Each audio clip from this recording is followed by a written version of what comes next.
जून जुलै महिन्यामध्ये झालेल्या अतिवृष्टी आणि अतिरिक्त पावसामुळे आदिला नाला की नदी या वादामुळे आता नागरिकांना मोठ्या प्रमाणात त्रासाला सामोरं जावं लागतं. प्रशासकीय स्तरावरून कागदोपत्री ज्या गोष्टी आहेत त्यामुळे नागरिक त्रस्त झालेले आहेत. कारण बाळे आणि अवंतीनगर या भागातून जाणाऱ्या या जो नाला होता, खरं तर याला सुरुवातीपासून बाळ्याचा नाला असं देखील संबोधलं जात होतं.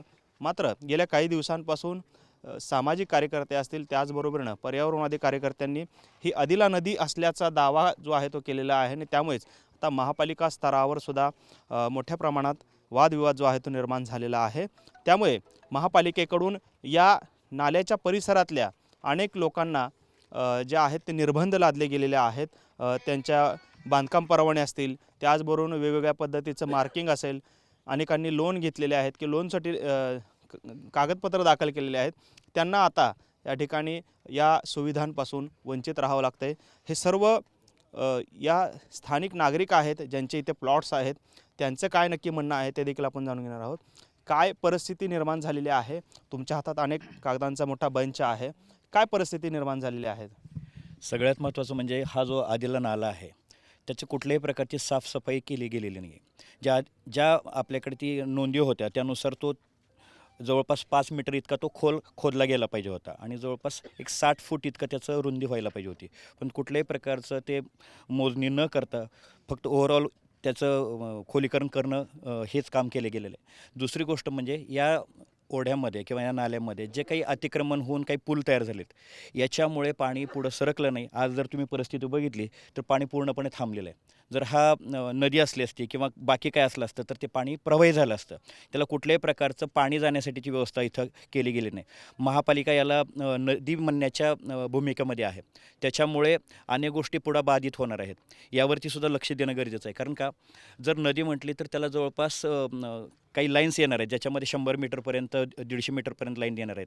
पण त्या आल्यानंतर आत्ता दिलेले जे का बांधकामं आहेत त्याला संरक्षण कसं मिळणार? त्याला तुम्ही कशामध्ये पकडणार? महापालिका याला जर अनधिकृत म्हणत असेल तर अधिकृत काय आहे? ज्या गोष्टी महापालिकेकडून मंजूर झालेल्या आहेत, ज्या गोष्टी महापालिकेच्या माध्यमातून सगळ्यांना दिले गेलेले आहेत, जे गट नंबर असतील त्याला जे काही परवानगी दिलेल्या बांधकाम परवानगी दिले त्याचे काही जे टॅक्स त्यांनी घेतले ते सगळे हा नाला म्हणून घेतलेले आहेत. त्याचं खोलीकरण त्याचं रुंदीकरण होणं गरजेचं आहे. असं जर नाही झालं तर याच्यामध्ये जवळपास 800 गट बाधित होऊ शकतात. म्हणून आपल्या सगळ्यांना विनंती आहे या माध्यमातून की याचं खोलीकरण रुंदीकरण प्रॉपर केलं गेलं पाहिजे. कारण याच्या अगोदरसुद्धा जलसंपदा विभागाने 2 ते 3 पत्र त्यांना पाठवले होते की उन्हाळ्यामध्ये जे काही हिप्परगा आहे हिप्परगा जो आहे तो भरल्यानंतर ओव्हरफ्लो होऊ शकतो आणि लोकांना सतर्कतेचा इशारा तुम्ही द्या आणि त्यासाठीच्या आवश्यक असलेल्या सगळ्या कारवाई करा. पण महापालिकेने कुठल्याही प्रकारचं खोलीकरण केलं नाही, रुंदीकरण केलं नाही आणि आम्हाला असा संशय वाटतो आहे की हे न करण्यामध्ये हा नदी करून लोकांची घरं बरबाद करण्याचा घाट तर नाही ना, असा आम्हाला संशय वाटतो. याच्यावरती काम केलं गेलं पाहिजे. कारण एवढी पत्र येऊन जर तुम्ही त्याच्यावरती दखल घेत नाहीत तर याचा अर्थ काय समजायचा की याच्या पाठीमागे महापालिका स्वतः ह्या सगळ्या गोष्टी होण्यासाठी जबाबदार आहे का? आणि उद्या जर याला कुणी याच्यामध्ये संकटात सापडलं तर त्याचं जबाबदारी म्हणून पुढं ते घ्यायला तयार आहेत का? हा एक आमचा प्रश्न असणार आहे. नक्की कागद काय सांगता आहेत तुम्ही? आता तुमच्या हातामध्ये अनेक कागद आहेत. ही नदी आहे का नाला आहे? जर का नदी असेल तर मग महापालिकेने जे काही आता भूमिका घेतलेली आहे ते योग्य आहे का? आणि नाला असेल तर तुमची भूमिका नक्की काय आहे? काय परिस्थिती आणि कागद काय सांगतात? सामान्य माणूस ज्यावेळेस प्लॉट घ्यायला जातो त्यावेळेस प्रथम तो सर्च रिपोर्ट काढतो आणि सर्च रिपोर्ट काढल्यानंतर जे वकील असतात सर्च रिपोर्ट घेतात ते काही कागदपत्र तपासतात. जसं की टाउन प्लॅनिंगचा जो नकाशा असतो की ही जागा रहिवासी एरियात आहे का, म्हणजे येलो झोन आहे का, आणि जर ती येलो झोन असेल तरच तिथं माणूस म्हणजे नागरिक घर बांधू शकतो. वकील पहिला ते तपासतात. तर महानगरपालिकेनं आत्ताचे जे DP प्लॅन झालेले आहेत जुने आणि नवीन ह्याच्यामध्ये ह्याला येलो झोन दिलेलं आहे. हे अंतिम लेआउट आहे, हे काय गुंठेवारी वगैरे प्रकार नाही आहे. दुसरा कागद तपासला जातो मोजणी शीट, जे भूमी अभिलेखकडनं मिळतो. तिथंसुद्धा लागू ओढा असं लिहिलेलं आहे. टाउन प्लॅनिंगच्या नकाशामध्ये आत्ता लेटेस्ट महापालिकाच्या आयुक्तांच्या साईनने झालेला जो टाउन प्लॅनिंगचा नकाशा आहे त्याच्यामध्ये सुद्धा नाला असं लिहिलेलं आहे. सर्वे इंडियाचा जो नकाशा आहे त्याच्यामध्ये पण आदिला नाला असं लिहिलेलं आहे. आता मोजणी शीट असे 5 प्रकारचे डॉक्युमेंट्स आहेत जिथं असं नाला असा उल्लेख आहे.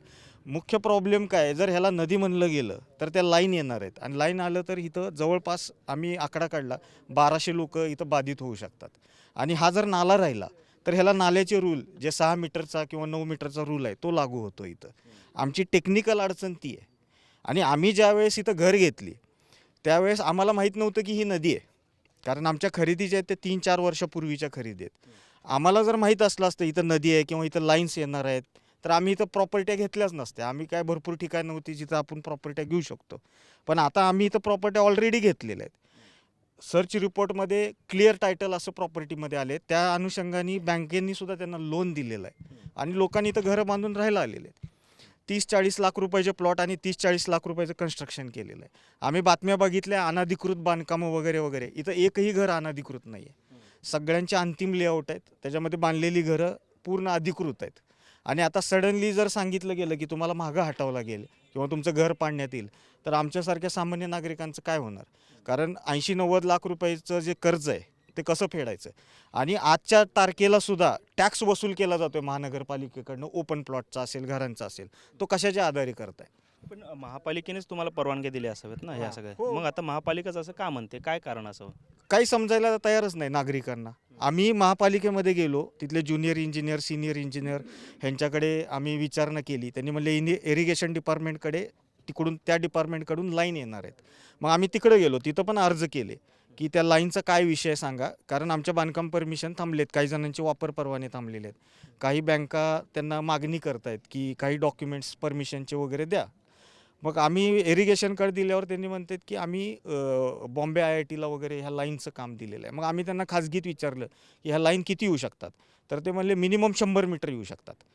त्याची डावी आणि उजवी बाजू नाल्याची हे 100 मीटर लाईन येऊ शकतात. मग इथं सगळं चिंतेचं वातावरण तयार झालं. मग आम्ही नगरसेवक लोकांच्या कानावर घातलं, हे आम्ही महापौरांच्या कानावर घातलं आणि आम्हाला कुठून न्याय मिळत नाही आहे म्हणून आम्ही आता प्रसारमाध्यमांचं, कारण आमची बाजू पण ऐकणं तेवढंच महत्त्वाचं आहे. आत्तापर्यंत फक्त पर्यावरणवादी वगैरे, आणि पर्यावरणवाद्यांना माझी एक विनंती होती की पहिला इथं येऊन त्यांनी इथली वस्तुस्थिती समजून घ्यावी की आमच्यावर जे अन्याय होतो आहे आम्हाला ह्याचं कोणता मोबदला मिळणार आहे जर आमची घरं गेली तर.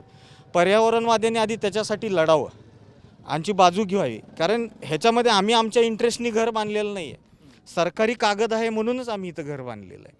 हां, आणि पर्यावरणवाद्यांना अजून दुसरी एक विनंती होती की त्यांनी आमच्यासाठी आधी आंदोलन उभं करावं की आमचे मुआवजा मिळावा जरा बाजारभावाप्रमाणे.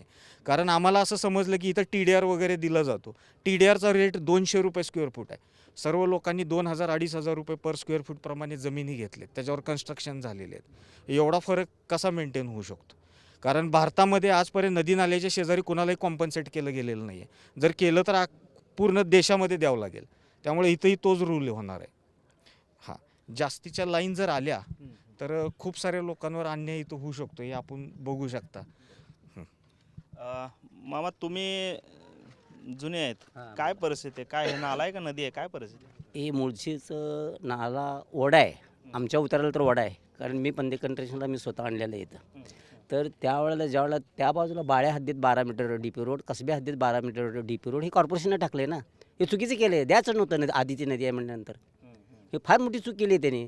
कॉर्पोरेशनला काय माहीतच नाही ना कुठे कागदपत्र कुठे काय आहेत. आणि तिथं रेसिडेन्स होऊन हे म्हणून रहिवासी म्हणून त्यांनी दिलेले आहेत. लोकांनी घरं वगैरे बांधलेत, बांधल्यानंतर ते लोक त्रासदायक होणार आहे आम्हा लोकाला. हां, आणि विशेष म्हणजे हे काय माहीत आहे का, एक तर खोलीकरण झालं नाही, कमीत कमी 14-15 फूट खोलीकरण व्हायला पाहिजे, म्हणजे पाणी ढाळतं जातं आहे.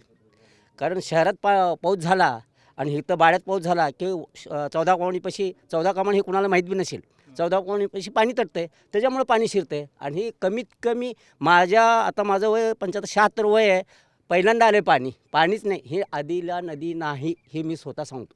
आणि माझ्या उतार्याला मी ज्यावेळेला पंद्याला ऐकताना त्यावेळेला वडाच होता, नाला नव्हता. वडा म्हणून असते, पडीक म्हणून असते. गजा कोसला इथं सरकार शासनाने 521 गट नंबर त्याला इथं जमीन दिली आहे, त्याची जमीनच नाही ना आता ही गेल्यानंतर. मग शासनाला एवढं कळत नाही का जमीन कशी द्यायची, काय द्यायची? हां, कवगा येड्याचा बाजार आहे. स्वतंत्र सैनिक त्याच्या वडिलांनी काय तर त्याला मिलिटरी मॅन होता त्याला मिळाली, पण हे चुकीचं काम करायला सध्याला. आता हे आयुक्त काय करतात हे मला माहीत नाही, पण चुकीचं काम करायला मी डायरेक्ट बोलतो. काय त्यांना माहीतच नाही ना. कशासाठी असं करायला? काय कोणी सांगण्यावरून करत? नाही, कुणाच्या सांगण्यावरून. अति हुशार, अति बुद्धिमत्ता. अहो इथली परिस्थिती येऊन बघायची ना, परिस्थिती काय आहे ते. तुम्ही वडा खोलीकरण करा की 15 फूट ओढीकरण केलं तर पाणीच थांबत नाही. आता इथले तर 4-4.5 फूट आहे. तुम्ही जसं आता कोण ते 14 कमानीच्या पुढं कोण हो बिल्डर राजमन काय नाही काय तर आहे हो, तिथं चांगलं केलं खोलीकरण 14 कमानीच्या पुढं. तसं खोलीकरण करा ना, मी स्वतः जाऊन बघून आलेलं आहे. हां, तसं खोलीकरण करा. उगं ते तोंडावर हात फिरवल्यासारखं करू नका. काय गाळ काढलेत 3-4 फूट गाळ काढले खाला तर विषय संपला. कारण मी इथं बारमाही वड्यात असतो म्हणून मी बोलतो. कारण ती जमीन 18 एकर 6 गुंठे मी पंदेला विकली होती. पंदेला आणणारा कारण मीच 2095 त्यावेळेला 295 साली विकलेली. आज 30-35 वर्ष झाले. मग त्यावेळेपासूनच तुम्ही इकडं मंजुरीच द्यायची नव्हती ना, नदी होती म्हणून. मोठं चुकीचं काम केलेत त्यांनी. ह्याच्या मागं एक सांगू का, काय तर आहे दबले, पण त्याला उघडणीतही नाही. पण उघडणीत येणार, जे खरं आहे ते खरंच होणार ना.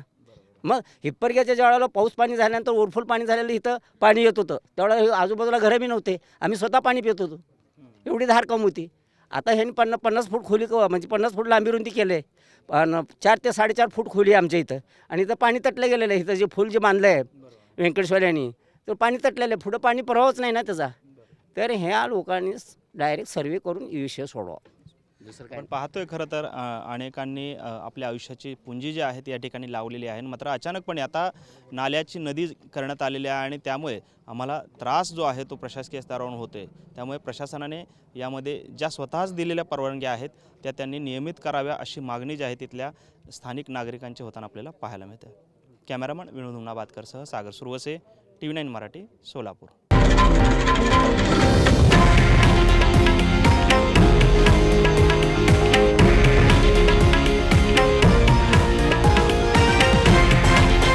हे आहे देशातील नंबर 1 न्यूज नेटवर्क आणि आपण पाहत आहात TV9 मराठी, एकमेव.